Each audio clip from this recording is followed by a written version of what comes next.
There we go. There's the clack. There we go. Nice and loud. All right. Welcome back to B-Views. Hello. Welcome to B-Views. I think this is the first comedy movie we've talked about since Little Nicky.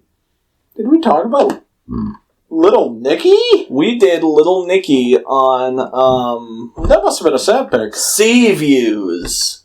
What the fuck is Which was, C-Views? remember when we were doing, we were streaming Elder Scrolls Online during... Oh, yeah. Yeah, that's right. We did. During, oh, yes. We did come up with that. Yeah. And we were like, we'll run B-Views videos, but we'll do it through... Yeah, that's right. Like... through the PlayStation Store, since we can't... Or the PlayStation... that was a fucking disaster with that fucking Twitch. Dude. Oh my god. What happened We finally settled on the Twitch thing. Right. I would love to do more...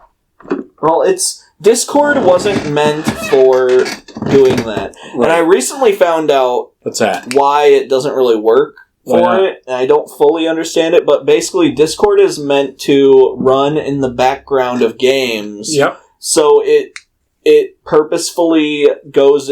It purposefully uses less, like, memory and stuff. So that's why the video comes out choppy and, like, the audio will... Like, the video will cut out routinely because of that. Really? Yep. Because I know we just always had a fucking complete freeze.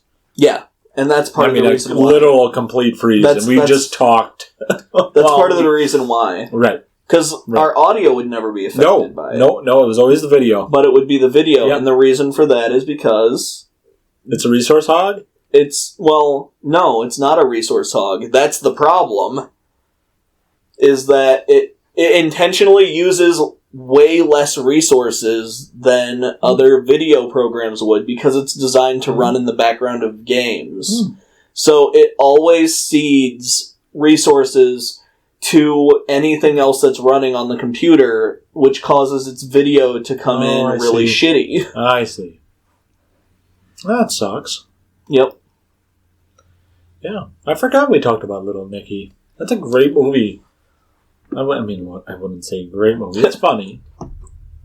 I think that was the last, like, comedy movie we've talked about. We've talked about, like, we talked about Trapped in a Dating Sim on Mike's New to Anime. Yeah. I think we should cover more funny movies. Yeah. I like funny movies. I do, too. I just looked at Mel Brooks' collection. I mean... Love Mel Brooks. I mean, are you kidding me? Fucking Blazing Saddles. How do you think that would fly today, by the way? I think it depends on who made it. Because a lot of people were like, oh, well, you can't make those jokes today. And I was like, no, Mel Brooks wouldn't be allowed to make those jokes today. Jordan Peele would be allowed to make those jokes today. Yeah.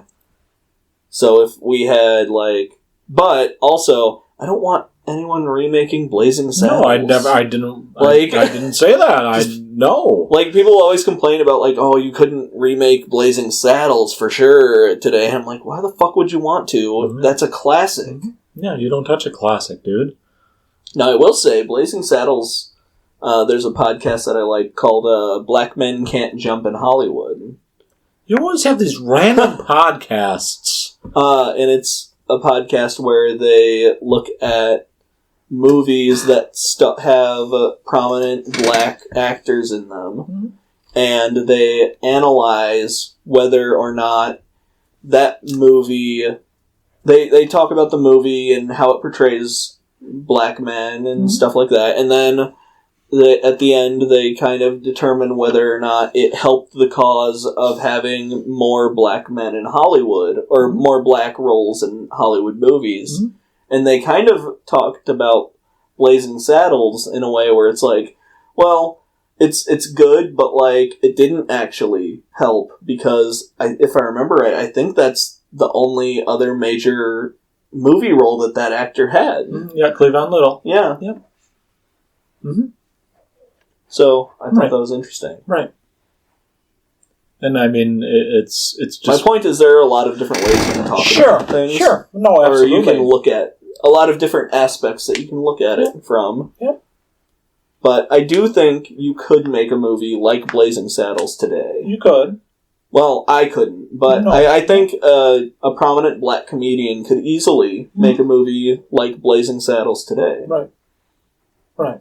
And not get shit for it. Well, I mean, he might get shit for it from, like, I don't know, Republicans. Because, I mean, Blazing Saddles doesn't make them look very good.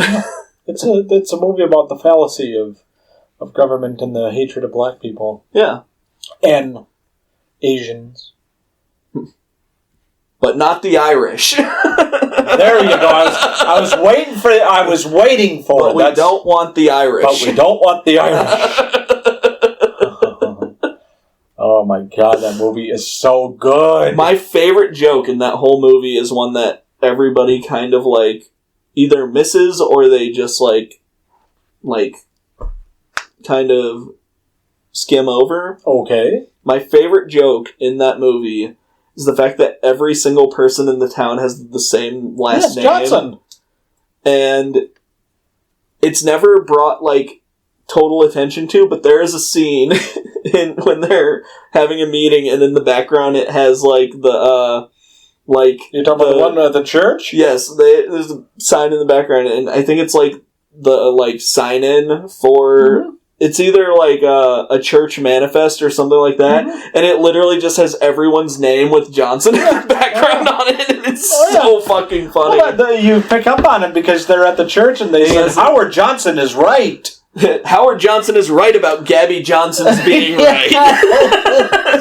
Yes. Oh my god, it's so stupid. Oh, I love that. Oh. That and Young Frankenstein are two of my favorite movies. So good. But that's why I always like Blazing Saddles, is because it pokes fun at so many things in the West and even in just the society of America. You know, it pokes fun at everything. Yep. Everything. The gay actors in Hollywood. Yep. You know, where they were doing the when they had the fucking riot. God. That was hilarious. The riot is so big that it breaks out of the movie. Yes, it does. See, actually, what I would say, because anytime I'm like, I don't think the racial things would necessarily be a problem in a comedy, depending on who was making it today. What I do think people would have a problem with is that style of comedy. Exactly, that style of comedy is gone. Where, like, it's like, because people would be like, well, why is everyone leaving the movie now? Like, that's I don't think people would get it. Of it. I don't think people get absurd comedy anymore. I don't know why. And, honestly, this is going to sound mean. Based on my experience talking to a lot of, like, people in Gen Z, I don't necessarily think they get comedy. Because comedy is very much like, you have to be willing to laugh at yourself, and there's something about, like, these Gen Z people that, like, they're so obsessed with, like, not with how they're perceived by other people that none of them are willing to, like, sit back and laugh at themselves, you know? That's sad. They're very serious about everything, and so... That's bad. And I think that would be the main issue. Comedy naturally evolves because the people watching movies change. Like, and that, like, people are always like, oh, comedy naturally evolves. Well, comedy doesn't only naturally evolve. All film evolves because the people who are watching the films and making the films change, and they have different views on the way the world is. And they have different ways of looking at the world based on how they were brought up. Same thing as our generation. Right. Like, the comedies that would have inspired the comedians of, like, our generation are probably, like, American Pie. Or... Oh, I thought you were... You couldn't make American Pie today. Oh, I thought you were just talking about the actors. I mean... Well, you could. The physical actors in terms of Adam Sandler and Jim Carrey. Well, yeah. You know, and all that. We would have seen a lot of the physical actors That's what we grew up on. Yeah. I mean, that physical form of acting. Right. Where it's the goofiness. Anyway, our whole talk about evolution of comedy. Like, I love Three Stooges. Yeah. Or I do. my favorite is Abbott and Costello. I love old Abbott and Costello things. Yeah. Like, Who's on First is so fucking funny to me. Because, like... 100%. And I would think that a lot of that stuff kind of transcends things because it's just telling jokes, honestly. Yes. Mm-hmm. It's just like, oh, we made a joke based on some wordplay. Mm-hmm. And I know by the time we were adults, people were kind of tired of puns and things like that. Mm-hmm. But I'm kind of hoping that kind of comedy will come back around. Doubt it. Highly doubt it. I think things come in waves. Yeah. And it's like we were talking about School Rumble. One of the things I love about School Rumble is... Like, I talk about how people in the show are very dumb, but they make it that way in the anime. In the manga, people continually misspeak, and the joke in the manga is always like, oh, this word sounds like this other word, and they thought they were saying this instead. Right. Okay. So it's constantly people misunderstanding each other. Right. Which is an entirely different type of comedy. Right. You know what movie I remember growing up watching a lot? You're talking about in terms of a comedy or just a movie? In terms of comedy. What's that? Hot Shots. Oh, good movie. And I don't know if you could make a Hot Shots movie today. Well, you could. I mean, look, that's my thing. Is like, you could always make it, and it might land. It might. Because we were talking about The Naked Gun. Yep. Like, the new one. Mm-hmm. And it's really good. Yep. Yeah, I really liked it. I think it's the best version of a legacy sequel to Naked Gun you could have done. Good. And I don't know. I just don't think it landed with people because different people, even though they say like, oh, I want more comedies like this, I don't think they do. No. I think a lot of people don't necessarily realize that their taste in things changed and they just feel nostalgia for that one specific movie that's like that. Yep. Mm-hmm. Right. Because I grew up watching The Naked Gun all the time. Mm-hmm. I have Naked Gun DVDs. They're not right here. But they're downstairs. But I've watched Naked Gun maybe 200 fucking times. Right. I can sit here and quote Naked Gun shit at you. Right. Like, I loved this movie, but a lot of the people that I know who like Naked Gun didn't really like it. Okay. Because they were like, oh, it just doesn't feel like the original one. I don't think it's supposed to be, is it? Oh, it's not. It's supposed. Is it Frank Drebin? It is Frank Drebin Jr. Oh, then Frank Drebin. Because they specifically have a scene where he goes up to that wall, the memorial wall, and he's talking to the picture of Leslie Nielsen. It's not going to be the same because it's not Leslie Nielsen, right? And I mean, it's sad because Leslie Nielsen died. Yeah, I mean, he lived a long life, but he lived a very long life and had many memorable roles.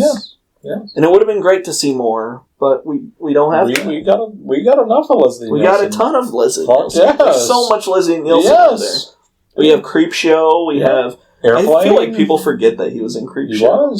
He was. He was an asshole in Creepshow. Yeah, he was the villain. He was. You get to see Leslie Nielsen buried up to his neck in sand. Yeah, absolutely. Mm-hmm. What was that one called? When the Tide Comes In or something like that? Yeah. That was a good one. Mm-hmm. Yeah, good Stephen King short story. Yeah. Yeah, but anyways, we're talking about Money Pit. Yep. To go through all that. And we talked about a more physical style of comedy movie. Because one of the first things you said is, like, this movie, we were looking up the information about the movie, and you were saying this got a 52 on Rotten Tomatoes, and that, what did you say is this Clint Ebert said about it? Oh, yeah, it was like monotonous drubbing. It was like a monotonous like a monotonous like cavalcade of physical it's like jokes. absurdity and shit. And I mean, it does, the movie does. And you said, well, that was the style of humor at the time. It was. And I was thinking, and I was like, I think Ghostbusters and Back to the Future might have been 1985 and 86. Yeah. And that would have been before the... Well, 86 might not have been before this, because this was in 86. Correct. So I don't know if Back to the Future released before or after. Or, like, they might have gone against each other, honestly. But I feel like people like, what do you say? Like, they make these movies out to be more than they fucking are. Like, at its heart, like, people make out Ghostbusters to be this amazing thing that we should keep sacred or whatever, and Ghostbusters at its core is a dumb fucking comedy movie that Dan Aykroyd and his buddies put together. Okay. Because that's what I didn't like about a lot of the newer Ghostbusters stuff. It's why I didn't see Ghostbusters Afterlife in theater, because the trailer was like, oh, see all of this amazing stuff, and this sacred shit that we all love and care about, and it's like, I love Ghostbusters, but, like, that's not the tone of Ghostbusters. Ghostbusters is a dumb 80s comedy, and it should be treated like a dumb 80s comedy in order to do it right. Right. You're talking about four guys that zapped ghosts. Yeah. Okay. But what we were saying was, I think Ghostbusters and some of those other contemporary comedies that are looked back on very fondly kind of changed the way... They kind of led to a different style of comedy. Sure. Because early 80s, we kind of did have a lot of that physical comedy. We did. And... Because that would be like Kentucky Fried Movie and, like... yeah, because Airplane was in the 70s. Yeah. Like Caddyshack. But Airplane, Police Squad... Yeah, that was 80s. 100%. Because Airplane, I think, was 79, Either 79 or 78. So that would have probably kicked off that... Yes. Like the... Yes. For lack of a better term, proto-scary movie type comedy. Absolutely, a spoof movie. Yeah, the spoof movie. Because Airplane is literally just the movie Airport, except they changed some of the lines of dialogue. Right. But, like, if I remember right, that line, that, like, the whole joke of that scene where, like, the punchline was, she's like, I like my coffee black like my men. Yep. That entire scene of dialogue was just directly taken out of the movie Airport. Yes. And it's just the same line of dialogue, except being delivered by kids instead. And that was the whole joke. Right.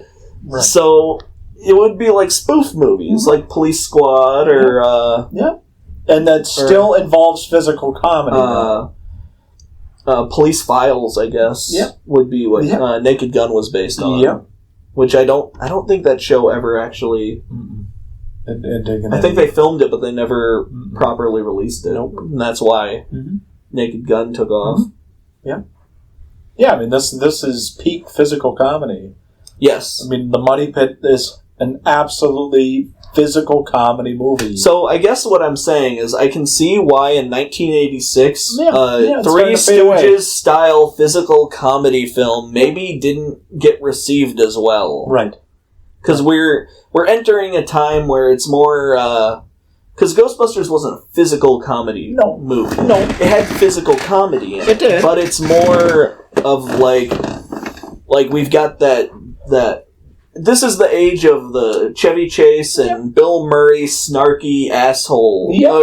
The fucking Steve Martin. The jerk.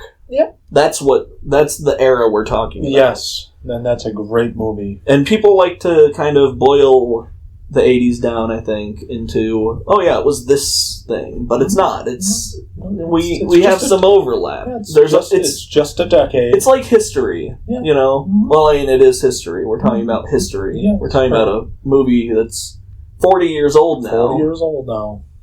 A movie starring Tom Hanks. Yeah. When he Young was Tom Hanks. what would he have been? Oh, he had to be in his early 20s. Must have been. Had to have been. Baby Tom Hanks. Yes. Young Tom Hanks. He wasn't afraid of getting this type of role. This is like immediate post, because I think... did we say Big was after or before? Big was 87, I think. Also, the Big is and after. Big is also a different style of comedy than this. Mm-hmm. You know? Mm-hmm. But this reminds me more of like The Burbs, if we're going by Tom Hanks movies, which I think was 84. Yeah.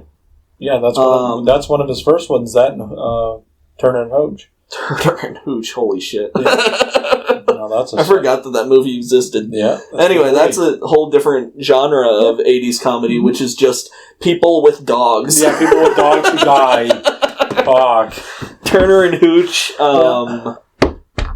Oh, man, what was Chevy Chase's one? Which one? Funny Farm? No, Chevy Chase had a movie with a dog. Funny Farm, wasn't it? No, well, I mean, Funny Farm was 90s. Was it 90s? Yeah, that's probably why that movie didn't do that well. That was also around when... Well, I mean, of course, he had Vacation. But no, it was like there was a movie, Fletch. Oh, yeah, Fletch, yeah. Because that's him and a dog, right? Yeah. Because I was like, it's him as a detective with a dog. Yeah. It's Fletch, yeah. Fletch. I always forget about that movie. Not very memorable. Yeah, well, you obviously didn't see Fletch 2. No, I did not. Because Fletch 2 is memorable, but not for the reasons you want it to be. It's kind of like Caddyshack 2. Why? Caddyshack 2. Why? Just why? Why bother? Yeah. We made a Caddyshack movie. It doesn't have anyone you'd expect to be in a Caddyshack movie, but it's a Caddyshack movie. No Rodney, no Knight. I don't think Bill Murray's in it either. No. No Chevy Chase. Nope. No Ty. Nope. Nope. Hey, it's Caddyshack with all of your favorite people, the people who aren't funny in it. Yeah, exactly. Yeah. Yeah, but this is a movie in '86. Mm-hmm. So we have Walter, Tom Hanks. Yep, and then we have Anna. Oh man, I feel bad because I keep forgetting her name. Because I swear I've seen her in shit. She probably wasn't in movies. But like I'm blanking on her name. I just know her name is Anna in the movie. I think her name's Carol something, right? Is it Carol? Oh, I thought it was Anna. I don't know. No, I mean in the movie, yes. It's like Carol. Her actor is Carol. Yes. Something. Yep. In the movie, her name is Anna? I think so. Isn't it? I swear it's Anna. I don't remember what her name is in this movie. I know you have the maestro. And then you have... He has a name, too, and I don't remember his name. I think it was something French. I think that's probably the issue with this movie. This movie is... This movie does feel like a series of physical gags that were thrown together into a single film. Oh, yes. No, kind of like Funny Farm, honestly. Yeah, it's just... In fact, I think I've seen this movie sold in a DVD pack with Funny Farm. I can see that. Because see that. When I was a kid, I used to like mix those movies together because we had both of them. Okay. And I watched Funny Farm and Money Pit, right? Like kind of. Right. Back to back, and Funny Farm is literally just the farm version of Money Pit. Oh, okay, so it's kind of a... Have you seen Funny Farm? No.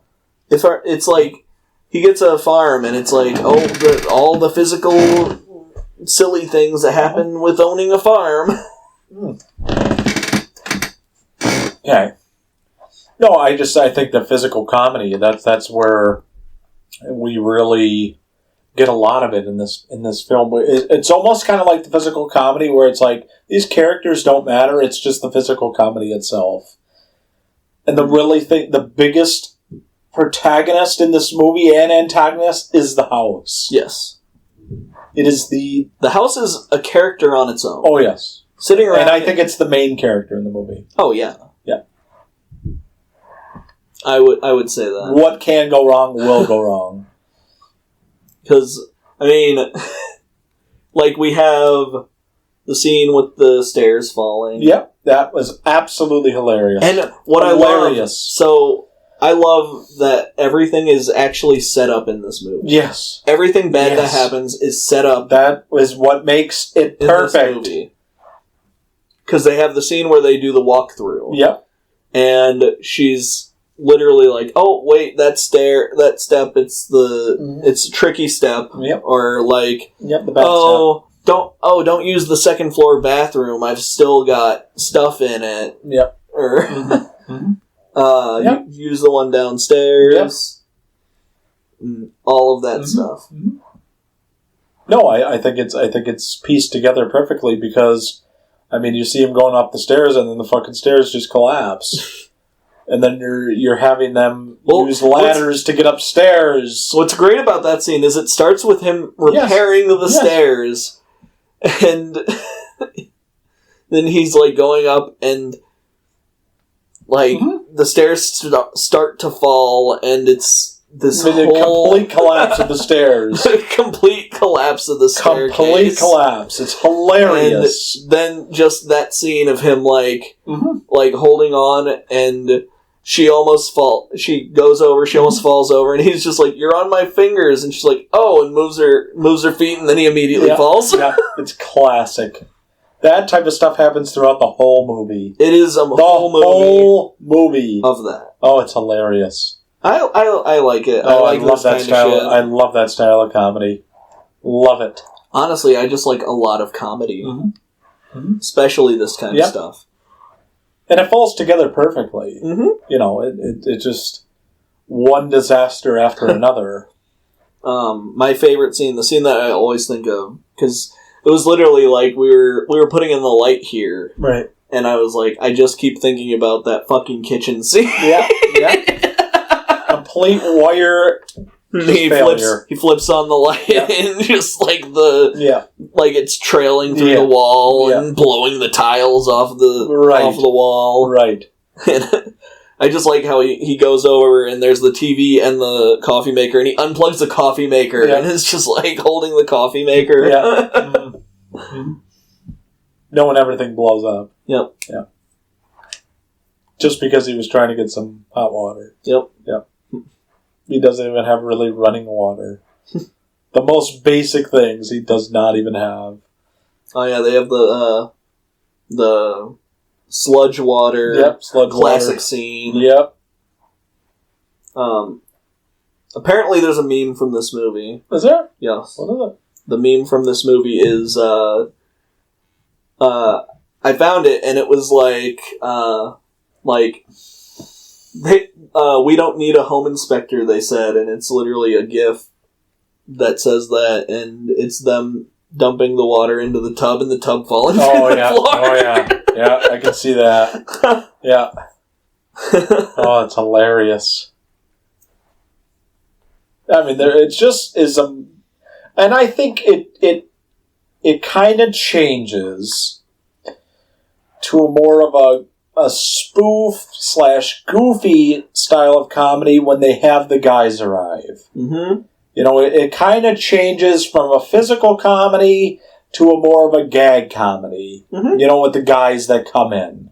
You know, to fix up the house. I think that's probably where people have problems with it. Because it completely changes. This movie has, like, sections. Yep. Because the beginning is kind of like that snarky, like, kind of sarcastic humor. Yep. Like, it's Tom Hanks doing great Tom Hanks humor. Yes. Which would be not like trying to open up the door and the whole door frame comes off. Well, no, it's not even that part. I'm talking about before they even buy the house, where it's just him going around and making smart-ass comments with different characters. Yep. Or like the joke about the guy, the real estate guy who runs. Oh, the guy who keeps going off, and he's like, "Oh, that thing's always going off." You've been to the hospital 6 times in a couple months, buddy. Yeah. Like that kind of stuff. Oh, yeah. And then it kind of turns into a physical prop comedy. Yep. And then it turns into, like, the big cast, goofy, I would say almost like an Animal House type thing. Yes. Oh, absolutely. You know? Yep. And then it gets, like, dark. I don't know why they did that. I don't know why they did that. Because it turns into, like, that, and then it turns into a comedy about him and his girlfriend yelling at each other because she thinks she cheated on him, and he thinks she cheated on him, but secretly she didn't actually cheat on him. She was just drunk, and they slept in separate beds, but she woke up and he was there because he was trying to trick them, and and why did they do that? I don't know. Well, your point. What's your thought about that? You've watched this more than I have. I don't know. How many times do you think you've watched this? I watched it a lot as a kid, and it didn't really, I guess, connect to me. Well, yeah, like you're a kid. You don't think. And like now as an adult, it just feels very out of nowhere. It really didn't add to anything. Well, to me, it's like that push at the end, because it's very much like two people who seem to have been dating for a while, but like they talk. There's a point where they talk about marriage, and she's like, "Oh, well, I've been married before, and I don't know if I want to do that again." So, I guess the purpose it serves within the film is to kind of like push them into getting married. Okay. I guess. But what's the point of that? I don't know, because I mean, we do see the wedding scene at the end. Yes, we do. So we do, but the main character is the house. The two main characters are not Tom Hanks and yeah, but they're supposed to be. Oh, and that's kind of the problem. Oh, I understand that. But the first half of the movie, most of the first half of the movie, or even 3/4 of the movie, is the main character is the house. Sure. I think all the problems are surrounding that house. Maybe the main character switches, because it does kind of feel like Tom Hanks is the main character at the beginning, then the house is the main character, and then it's kind of like a mixture of both. And then his girlfriend is the main character, kind of. Yep. Because we're following her more at the end. Yep, we are. And so can I understand why Siskel and Ebert would say that about this movie? Yes. Because it kind of seems like a mess at times. I wouldn't describe it as monotonous, though. No, because it changes. It's basically like at no point was I bored during this movie. Oh God, no. Because there's always something happening. Yes. Yep. Yeah, if it isn't something happening, something is always happening with that house. And I think the jokes land pretty well. Yeah. Most of the written jokes don't land as well, I don't think. Okay. I mean, I thought it was kind of funny, but like that scene with the band when he's like, "All right, and this is their money, and this is can I get you to sign this paperwork?" And he's like, "What are you doing? You can't do this. They're used to people stealing money from them. You can't just give them money." Right. Uh-huh. And like, yeah, it's kind of funny, but like, it's I don't necessarily think it lands. That feels like, to me, that feels like an industry joke. Mm-hmm. And like, oh yeah, people on the know might find it funny. Right. Other people are going to be like, "What's that about?" Mm-hmm. You know, because they're dumb musicians. Yeah. Yeah, I mean, they're not going to get it. You know, they're just out here to fucking jam. They're not out here to understand things. You know. But the part of that joke that I thought that really got me is the part where he goes, he says all that stuff, and he goes, "Why are you telling me this? You're their brother." Mm-hmm. Yep. They're basically saying that they're fucking dumb. Yeah. Yeah, because, I mean, that first part is where I think they're living in the maestro's house, or apartment. Yep. And then they have to move, and then they need a significant amount of money. Is his name Kevin? Who? The maestro? Oh, I don't know. Could be. Could be. I don't remember. Kent? It was something. He had a name. He had a name. He's just known as Maestro. I love the recurring joke every time they talk to somebody about like how long the work will take. They always say 2 weeks. 2 weeks. Every single person says 2 weeks. 2 weeks. Yeah. We don't know how long it was either. We know it was at least 6 months, I think. Yeah, is that right? I think. Because I think, like, at one point there is a section that I think says 6 months later, and then that's the part with all the scaffolding up. Oh, yeah. Well, that's what... See, then it kind of reverts back to the house again. You know. Well, just for like that one scene? Yeah. The one where he's fucking falling through the scaffolding? Yeah. Yeah. It's classic. It's a classic goof and gag. I mean, you see that a lot in the 80s, some 80s movies. It was very... Even 90s movies, Mr. Magoo. What's that? It was very Mr. Magoo. Yeah. Oh, yeah. Yeah, it's just goofy shit like that. Yeah. Yeah. Yeah, I mean, do you think they stay in that house, or do you think they sell it? Oh no! At the end of the movie, they say like, no, we actually don't want to sell the house, because that's the metaphor, right? Yeah, yeah. Because if they sold the house, then it would be that they broke up. But the metaphor is, no, we're buying the house because we put all this work together and it had a good foundation, and since we put so much work into it, it's a great place and we can stay here now. Yeah, I'd say that's a great place. It's a fucking mansion. I just love too at the end the fucking dad buys a house and was it Mexico? I love that sequel setup. I know. Like, did we ever get one or no? I hope to God we don't. Oh God, I hope not. You want a Caddyshack 2 style sequel with off-brand Burt Reynolds and his young Asian bride? No, thank you. No. Mm-mm. Yeah. Tell me you're good about it, Johnny. I think a lot of the humor is good in it. Yeah, do you? I mean, the story itself, like the I don't even necessarily think the story is a mess. I think it's more of the like the, I guess, layout format. Okay. The way it's presented is a mess. Mm-hmm. The editing, maybe. I don't know. Kind of a mess. Like what we were talking about, where it feels like there are different. There are different sections of entirely different movies, you know? Yeah. So... Yeah, I agree. But I think the humor is good in it. I think it's great. It's got a good foundation. It does. It does. And the foundation... Well, actually, maybe. It's a very pretty movie with a really bad foundation. Yeah. The foundation of the movie is a wreck. Uh-huh. Yeah, I do like it because it is a lot of the physical comedy with buying a house. Yeah. You know, you just bought a house. Yep. And just, you're not sinking through the floor. And not yet. And stuck. Oh, man. That is such a funny scene. That was a pretty good one.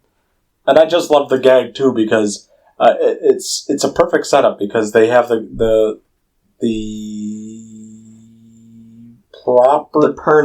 permit guy, yes. And of course he calls him and then he can't get out. Yep. So it's a perfect setup.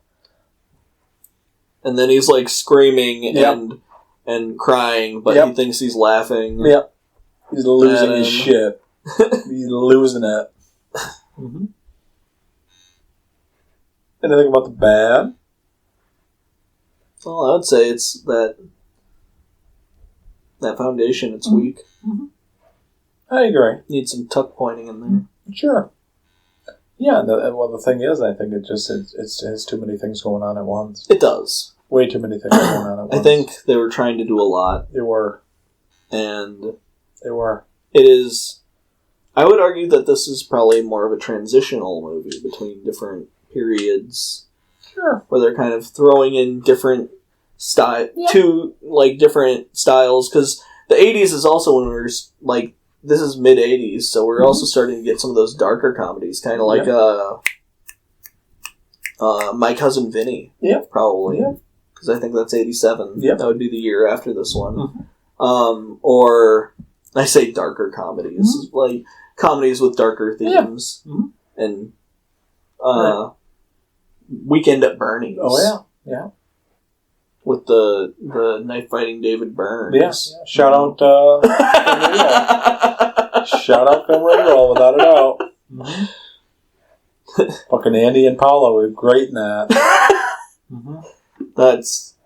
And Kara, too. That's so funny. But no, like, some of those darker-themed comedies, maybe Uncle Buck would be around there. Yep. Yeah, I mean, dealing with death. Yeah. Yep. No job. And, you know... You know, societal things, you know, with the young, well, I wouldn't say young teenager, but You got teenager the having mid-'80s. sex. It's a dark time. Yeah. Bad shit's happening. Yeah, thanks, Reagan.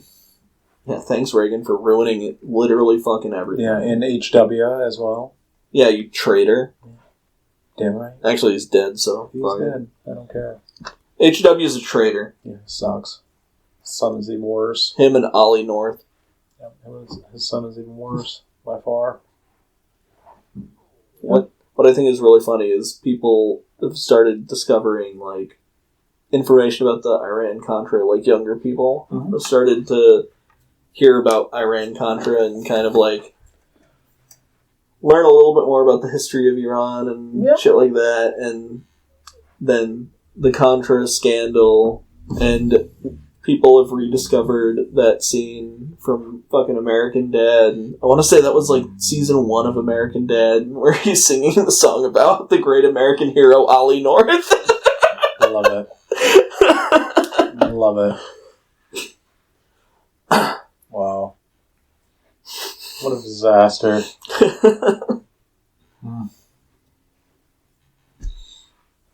Oh, we're going to have to pay for a gallon of gas. It'd be bad. Really glad I got my car. You did, yeah. You got 40 miles to the gallon. 40? Yeah. God damn. That's pretty fucking good. I know. Wow. And I don't even drive that much anymore. I just walk everywhere. It's perfect. Yep. Perfect for this time. Yeah. Without a doubt. Yeah, I don't have anything for the bad. I mean, it's just, it's a goofy comedy. I don't think you should take it too seriously. Honestly, the more I think about it, maybe on paper this would be more of a 5 out of 10 film. Yeah, 6. I would give it it's very funny. I'd give it a 6. Very good. Yep. If you want to watch a good comedy, yep. This is a good choice. Yep. Especially, it's a goofy, stupid movie. This is one of the, like, we were like, oh, we're buying a house, and I was like, well, we should watch Money Pit. Yep. And Savannah's like, I have no idea what that is. And I was like, oh, well, you know. Mm-hmm. I think this is the quintessential, like, bought a new house movie. Yep. Perfect. Yeah. Yeah, well, I mean, not perfect, because that would be a fucking disaster, but... Like, we had our first movie night in the house, and we watched House and Money Pit. We did. Which, honestly, when did House come out? That's an 80s movie. Well, that's 80... Is that 87? Could be. Or 88? Could be. I think it might, actually, now that I think about it, it might be 85, 86. Okay. So, it would be around the same time. Sure. But if you want to do a fun double feature, that's a good double feature. We hit the jackpot with those. Yeah. Those were fun. I just love House as, like, a new House movie. Because it is. It is. Like, it's not really a new House movie because it's... Right.